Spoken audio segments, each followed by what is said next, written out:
नमस्कार विद्यार्थी मित्रांनो, रत्नमाला राऊत यूट्यूब चॅनलवर तुमचे स्वागत आहे। आज आपण इयत्ता 8वी इतिहासामधील पहिला चॅप्टर इतिहासाची साधने हा बघणार आहोत। प्राचीन मध्ययुगीन भारताच्या इतिहासाच्या साधनांचा अभ्यास आपण केलेला आहे। यावर्षी आपण आधुनिक भारताच्या इतिहासाच्या साधनांचा अभ्यास करणार आहोत। इतिहासाच्या साधनांमध्ये भौतिक साधने, लिखित साधने आणि मौखिक साधनांचा समावेश होतो।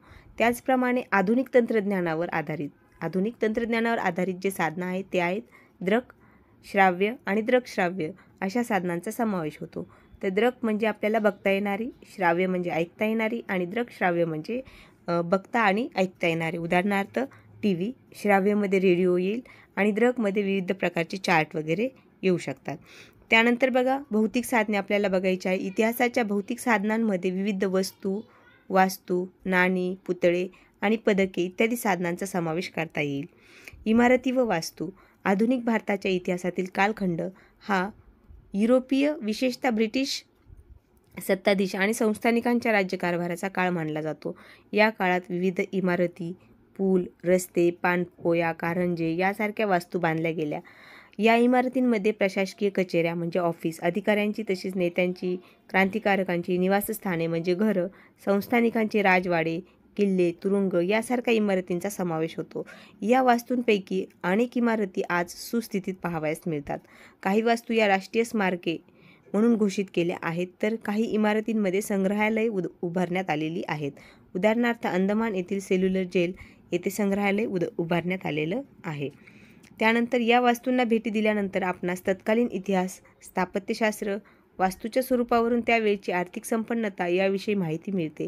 जसे अंदमान येथील सेल्युलर जेलला भेट दिल्यावर स्वातंत्र्यवीर सावरकर यांच्या क्रांतिकार्याविषयी, मुंबईतील मणिभवनला किंवा वर्धा येथील सेवाग्राम आश्रमाला भेट दिल्यावर गांधीयुगाच्या इतिहासाविषयी माहिती मिळते। माहीत आहे का तुम्हाला वस्तू संग्रहालय आणि इतिहास? इतिहासाच्या अभ्यासासाठी वस्तू संग्रहालयामधून विविध वस्तू, चित्रे, छायाचित्रे यासारख्या विविध गोष्टींचे जतन केलेले असते। पुण्यातील आगाखान पॅलेस येथील गांधी स्मारक संग्रहालयात आपणास महात्मा गांधींच्या वापरातील अनेक वस्तू, कागदपत्रे पाहावयास मिळतात। हे जे चित्र दिसत आहे तुम्हाला हे आहे आगाखान पॅलेस पुणे येथील। तर यामध्ये महात्मा गांधींच्या विविध वापरलेल्या वस्तू वगैरे आपल्याला इथं बघायला मिळतील। पुतळे आणि स्मारके स्वातंत्र्यपूर्व व स्वातंत्र्योत्तर काळात अनेक व्यक्तींची स्मारके पुतळ्यांच्या रूपात उभारली गेली। हे पुतळे देखील आधुनिक भारताच्या इतिहासाच्या अभ्यासाच्या दृष्टीने महत्त्वाचे आहेत। विविध पुतळ्यांवरून आपणास त्या काळातील राज्यकर्ते, समाजातील प्रतिष्ठित व्यक्ती यांच्याविषयी माहिती मिळते। पुतळ्यांच्या दर्शनी पाटीवर संबंधित व्यक्तीचे पूर्ण नाव, जन्ममृत्यूची नोंद, त्या व्यक्तीचे थोडक्यात कार्य, जीवनपट याविषयीची माहिती मिळते। महात्मा ज्योतिराव फुले, लोकमान्य टिळक, डॉक्टर बाबासाहेब आंबेडकर यांच्या पुतळ्यांप्रमाणेच विविध घटनांच्या स्मृतिप्रित्यर्थ उभारलेली स्मारकेसुद्धा संबंधित घटना, घटनाकाळ, त्या घटनेशी निगडीत व्यक्ती इत्यादी माहिती देतात। उदाहरणार्थ विविध ठिकाणची हुतात्मा स्मारके करून पहा म्हणून तुम्हाला सांगितलेलं आहे। तुमच्या नजीकच्या परिसरात असणारी स्मारके आणि पुतळे याविषयी माहिती मिळवा। त्यावरून तुम्हाला त्या घटनेची अथवा व्यक्तीविषयी कोणती माहिती मिळते याची नोंद करा। त्यानंतर आहेत इतिहासातील साधने, लिखित साधने। आधुनिक भारताच्या इतिहासाच्या लिखित साधनामध्ये खालील बाबींचा समावेश होतो। तर बघा ही सर्व काय आहेत? लिखित साधने आहेत। यामध्ये पत्रव्यवहार आहे, परदेशी व्यक्तींच्या नोंदी, वृत्तपत्रे, चरित्रे, पुस्तके, आत्मचरित्रे, फॅक्टरी रेकॉर्ड्स, नियतकालिके या सर्वांचा लिखित साधनामध्ये काय होतो? समावेश होतो। वृत्तपत्रे व नियतकालिके वृत्तपत्रांमधून आपणास समकालीन घटनांविषयी माहिती मिळते। त्याचबरोबर एखाद्या घटनेचे सखोल विश्लेषण, मान्यवरांची मतमतांतरे, अग्रलेख प्रसिद्ध होत असतात। आपल्याला त्या काळातील राजकीय, सामाजिक, आर्थिक, सांस्कृतिक घडामोडींची माहिती मिळते। स्वातंत्र्यपूर्व काळात ज्ञानोदय, ज्ञानप्रकाश, केशरी बघा ज्ञानोदय, ज्ञानप्रकाश, केशरी, दीनबंधू, अमृत बाजार पत्रिका यासारखी वृत्तपत्रे लोकजागृतीची महत्त्वपूर्ण साधने होती। या वृत्तपत्रांद्वारे आपल्याला ब्रिटिश सरकारची भारताविषयीची धोरणे, भारतावरील परिणाम याविषयीचा अभ्यास करता येतो। ब्रिटिश काळात वृत्तपत्रे केवळ राजकीयच नव्हे तर सामाजिक प्रबोधनाची साधने म्हणूनही काम करत होती। विष्णुशास्त्री चिपळूणकर यांनी निबंधमाला या मासिकातून लोकहितवादी उर्फ गोपाळ हरी देशमुख यांनी प्रभाकर या साप्ताहिकातून लिहिलेली शतपत्रे यातून विविध सामाजिक व सांस्कृतिक विषयांवर भाष्य केले। चला जाणून घेऊया डॉक्टर बाबासाहेब आंबेडकर आणि वृत्तपत्रे. डॉक्टर बाबासाहेब आंबेडकरांनी 1920 मूक नायक हे पाक्षिक सुरू केले, परंतु त्यांना पुढील विद्याभ्यासाकरिता इंग्लंडला जावे लागल्यामुळे त्यांनी हे पत्र आपल्या सहकाऱ्याकडे सोपवले.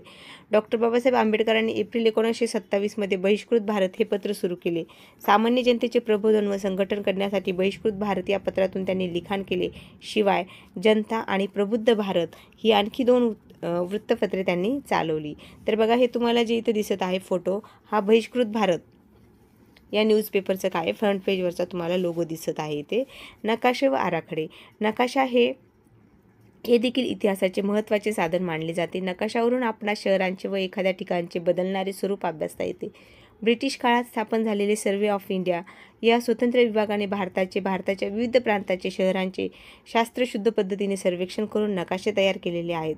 नकाशांप्रमाणेच वास्तुविशारदांनी तयार केलेले आराखडे हे देखील इमारत स्थापत्यशास्त्राच्या तसेच एखाद्या भागाच्या विकासाचे टप्पे अभ्यासण्याच्या दृष्टीने महत्त्वाचे ठरतात. उदाहरणार्थ, मुंबई पोर्ट ट्रस्ट या विभागाकडे मुंबई बंदराचे मूळ आराखडे आहेत. हे बंदर पुढे विकसित करताना वास्तुविशारद आणि अभियंत्यांनी केलेल्या आराखड्यांवरून आपणास मुंबईच्या नागरी विकासाची माहिती मिळू शकते. यानंतर बघा, इतिहासाचा अभ्यास करताना जे महत्त्वाचे साधन आहेत त्यामध्ये आहेत मौखिक साधने. आधुनिक भारताच्या इतिहासाच्या मौखिक साधनांमध्ये खाली दिलेल्या साधनांचा समावेश होतो. यामध्ये स्फूर्तिगीते आहेत, लोकगीते आहेत, पोवाडे आहेत, लोककथा आहेत, प्रसंग वर्णने आहेत, मुलाखती आहेत, मेळे, जलसे, कलापथके आहेत आणि ओव्या आहेत. हे सर्व मौखिक साधनामध्ये येतात. मुखोद्गत झालेली ही सर्व साधने आहेत. यामध्ये आपण स्फूर्तिगीते पाहूया. स्वातंत्र्य चळवळीच्या काळात अनेक स्फूर्तिगीतांची रचना केली गेली. त्यापैकी अनेक गीते आज लिखित स्वरूपात उपलब्ध आहेत, परंतु अनेक अप्रकाशित स्फूर्तिगीते स्वातंत्र्य सैनिकांना मुखोद्गत आहेत. या स्फूर्तिगीतामधून आपल्याला स्वातंत्र्यपूर्व काळातील परिस्थिती, स्वातंत्र्य आंदोलनामागील प्रेरणा याविषयी माहिती मिळते. त्यानंतर आपण बघूया पोवाडे. तर पोवाडे आपल्या सर्वांना माहीतच आहेत. पोवाड्यांमधून ऐतिहासिक घटनेची तसेच व्यक्तीच्या कार्याविषयी माहिती मिळते. ब्रिटिश अंमदानीत 1857चा स्वातंत्र्य लढा, विविध क्रांतिकारकांनी केलेले पराक्रम यावर आधारित पोवाडे रचले गेले. लोकांमध्ये प्रेरणा, चैतन्य निर्माण करण्यासाठी या पोवाड्यांचा उपयोग करण्यात येत असे. स्वातंत्र्य लढ्याप्रमाणे सत्यशोधक समाजाने पोवाड्यांच्या माध्यमातून केलेली शोषित वर्गातील जागृती, संयुक्त महाराष्ट्र लढा यासारख्या घटकांवर आधारित पोवाड्यांची रचना केलेली आहे. भारतीय स्वातंत्र्य आंदोलनाच्या काळाशी संबंधित स्फूर्तिगीतांचा व पोवाड्यांचा संग्रह करा आणि त्यांचे सादरीकरण तुम्ही तुमच्या वर्गामध्ये करा. त्यानंतर बघा, आपल्याला बघायचे आहेत दृकश्राव्य आणि दृकश्राव्य साधने. ही आहेत आधुनिक तंत्रज्ञानावर आधारित साधने. दृक म्हणजे आपण डोळ्याने बघता येतील अशी साधने, श्राव्य म्हणजे आपल्याला ऐकता येतील म्हणजेच रेडिओसारखी साधने, आणि दृकश्राव्य म्हणजे आपण पाहू शकतो आणि ऐकू शकतो अशी टेलिव्हिजनसारखी साधने. आधुनिक काळात तंत्रज्ञानाच्या विकासामुळे छायाचित्रण, त्यानंतर ध्वनिमुद्रण, चित्रपट इत्यादी कलांचा विकास झाला. अर्थात यातून निर्माण झालेली छायाचित्रे, ध्वनिमुद्रित रेकॉर्ड्स, चित्रपट यांचा वापर इतिहासाची साधने म्हणून करता येतो. छायाचित्रे म्हणजे फोटोग्राफी. छायाचित्रे ही आधुनिक भारताच्या इतिहासाची दृक स्वरूपाची साधने आहेत. छायाचित्रण कलेचा शोध लागल्यानंतर विविध व्यक्ती, घटना, त्याचप्रमाणे वस्तू व वास्तू यांची छायाचित्रे काढण्यात येऊ लागली. या छायाचित्रांमधून आपणास व्यक्ती तसेच प्रसंग जसे होते किंवा घडले त्यांची दृश्य स्वरूपात माहिती मिळते. मध्ययुगीन काळातील व्यक्ती कशा दिसत होत्या किंवा घटना कशा घडल्या यांची चित्रे उपलब्ध आहेत, परंतु सदर चित्रे किती विश्वसनीय आहेत त्याबाबत प्रश्न उपस्थित केले जातात. त्या तुलनेत छायाचित्रे ही अधिक विश्वसनीय मानली जातात. व्यक्तीच्या छायाचित्रांवरून ती व्यक्ती कशी दिसत होती, तिचा पेहराव कसा होता याविषयी माहिती मिळते. प्रसंगांच्या छायाचित्रांमधून संबंधित प्रसंग नजरेसमोर उभा राहतो, तर वास्तू किंवा वस्तूच्या छायाचित्रांमधून त्यांचे स्वरूप लक्षात येते. त्यानंतर ध्वनिमुद्रिते म्हणजेच रेकॉर्ड्स. छायाचित्रण कलेप्रमाणेच ध्वनिमुद्रण तंत्राचा शोधही महत्त्वाचा आहे. ध्वनिमुद्रित किंवा रेकॉर्ड्स ही इतिहासाची श्राव्य स्वरूपाची साधने आहेत. आधुनिक काळात नेत्यांनी किंवा महत्त्वाच्या व्यक्तींनी केलेली भाषणे, गीते ध्वनिमुद्रित स्वरूपात उपलब्ध आहेत. त्यांचा वापर इतिहासाची साधने म्हणून केला जाऊ शकतो. उदाहरणार्थ, स्वतः रवींद्रनाथ टागोरांनी गायलेले जनगण मन हे राष्ट्रगीत किंवा सुभाष बोस यांचे भाषण यांचा वापर आधुनिक भारताच्या इतिहासाच्या अभ्यासात श्राव्य साधने म्हणून करता येतो. त्याचप्रमाणे दृकश्राव्य साधनामध्ये चित्रपट हा देखील महत्त्वाचा घटक आहे. तर अशा पद्धतीने आपण इतिहासाची साधने हा चॅप्टर इथे बघितलेला आहे. चला तर मग परत भेटूया दुसऱ्या चॅप्टरसह. तोपर्यंत धन्यवाद.